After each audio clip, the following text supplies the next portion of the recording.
What is inclusion? Is that like when people are included in like it's like everyone's included in an activity or something? Okay, yeah. So what about in terms of like education? So inclusion in a classroom. Inclusion in the classroom, I would think like an aspect is like well-rounded. It like deals with like many parts of like different types of subjects and this and that, also different backgrounds. So you get like a big overview of whatever you're learning or the people or anything. Including everyone regardless of their gender, their religion, their ethnicity, race in the educational system. Okay. That's what I think. Yeah. So do you think that also includes students with disabilities? Yes. Inclusion would be allowing someone to join you in whatever you're doing. Okay. So what about in the realm of special education? What would be inclusion there? It's okay if you don't know. Let's see. I suppose allowing all students to have the same opportunities that other students do. Inclusion.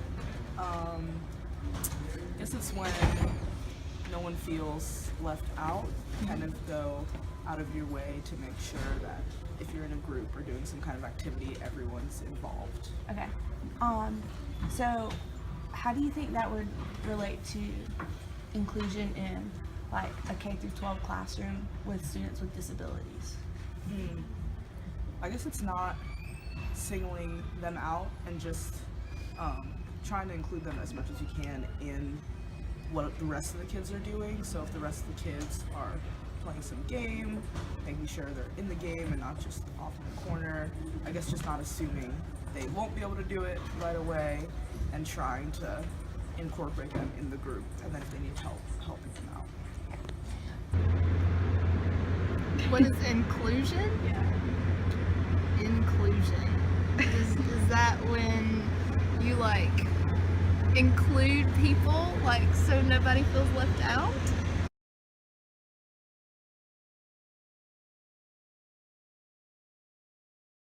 I think for students, whether that's like a physical disability or a mental disability, just students that might need more assistance in learning, and for whatever reason, they might have more difficulty in a normal learning environment. Ooh, that's a tough question. I don't know, I guess I think of like they have specific classes like that include all of them. Like if they have similar disabilities, maybe they take the same class, like similar classes that kind of suit how they learn and act, kind of. So I honestly think that with or without disability, they're here to learn. And so with a disability, yeah, you need more like different methods to come about like teaching them. But at the end of the day, I think they're still capable of learning the same things that you can. It might take a little bit longer, might be different methods, so a lot more patience, but I think people with disability can still learn everything. Either a physical disability or a mental disability, something that holds them back from doing something that a person without a disability would be able to do.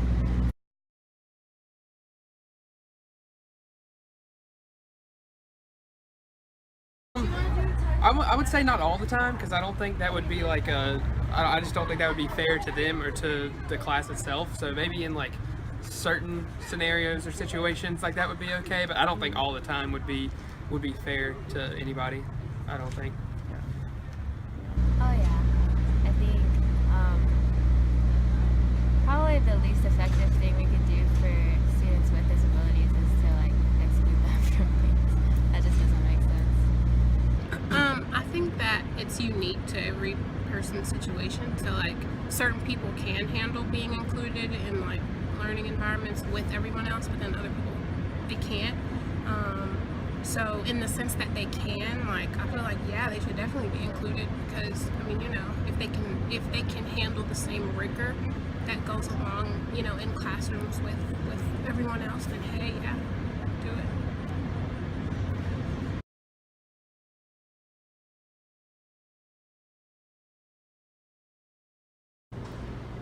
Not necessarily, because if they have special needs, then they should be treated specially when they have special needs. Yeah.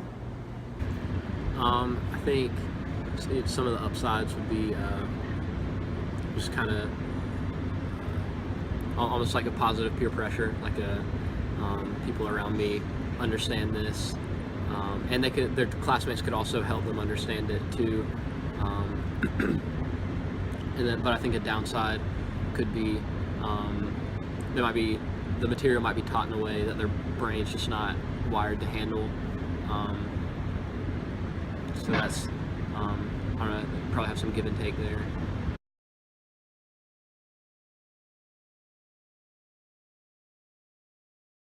Sure. It helps them, I guess, broaden their view and like understand that these are normal people too. Honestly, yeah. Can I give like a personal example? Absolutely. So Yeah. I work at FIKE, and I work with the life students at Clemson. They every Wednesday and Friday they come work with me at FIKE, and I personally learn a lot from them. Like I learn how to I take the time to like slow down tasks that I would just normally like do without thinking about it. I take the time to like teach them, as well as I learn more from what they're doing. So like, you know, if I see that they're doing something wrong, I can like help them teach them, but in turn they're also like helping me, because I'm also learning more. Like the more I'm showing them, the more I'm also learning myself. Yeah. So you think that could translate into yeah, that could translate, because like then students around them, like if like he or she is taking notes or whatever, and they miss something, or like they just don't understand something, you know, their peers around them can help like teach them and or like show them a different way. And like by you showing like a student a different way to learn something, you're also learning it better yourself. yeah.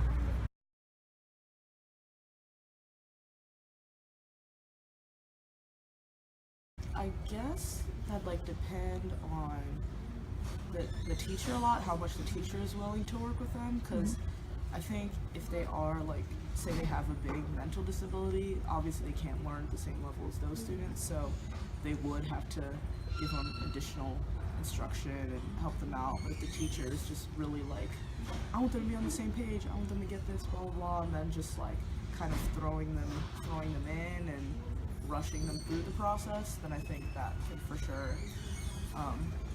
negatively affect those students, the students with the disabilities. Yeah. Others may not want to work, and like you can have students with disabilities in it, but it depends on like other people's like temperament, whether some people may get like, tired or fed up, or because they don't have like the other temperaments to deal with students with disabilities.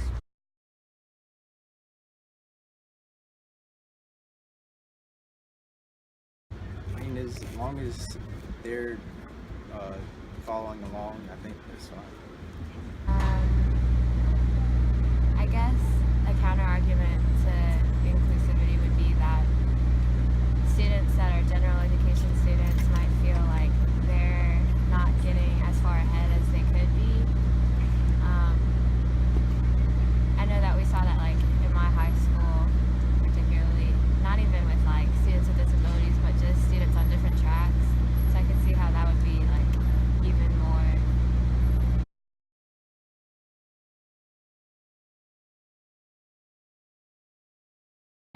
Yes, but it was only physical disability, but it was like the legs, so really writing, understanding was not an issue. Okay. No, there was no one with a mental disability. I have in high school I was in a gym class with students with disabilities, and we would play basketball every day, and we would actually have the students with disabilities come play with us and learn from them, and they would learn from us.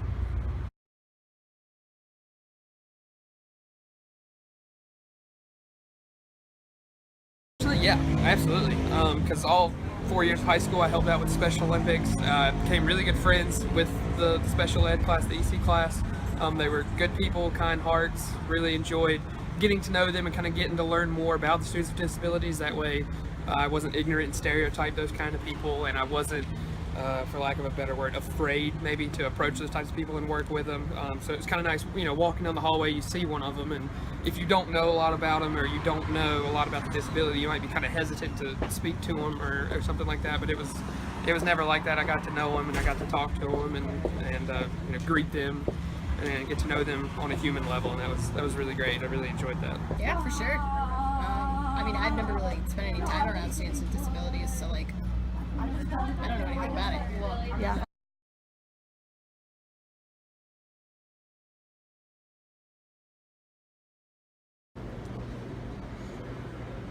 Is that a true question?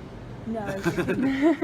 I guess the instructor, but if the instructor's properly trained to handle it, then if that were to happen, then they should be properly trained to handle it, I think. I feel like it would take a teacher that has had experience or some sort of education with the learning disabilities realm of, that type of education.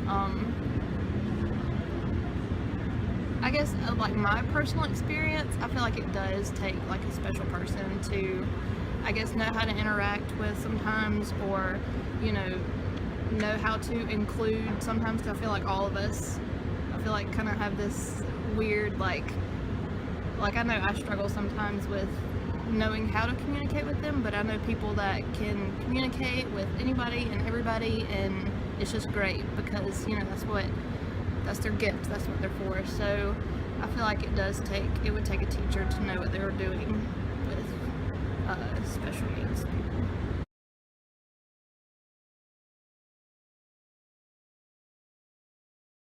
Inclusion is defined as putting students with special educational needs in general education classes as their first placement and pulling them out to deliver special education services.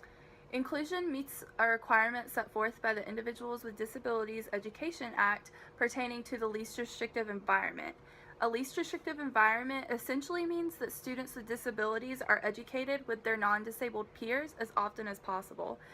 The least restrictive environment is also determined in a student's IEP, or Individualized Education Plan. There's a spectrum of inclusion ranging from full to partial inclusion, or placing students mostly in the general education classroom to placing them mostly in the special education classroom.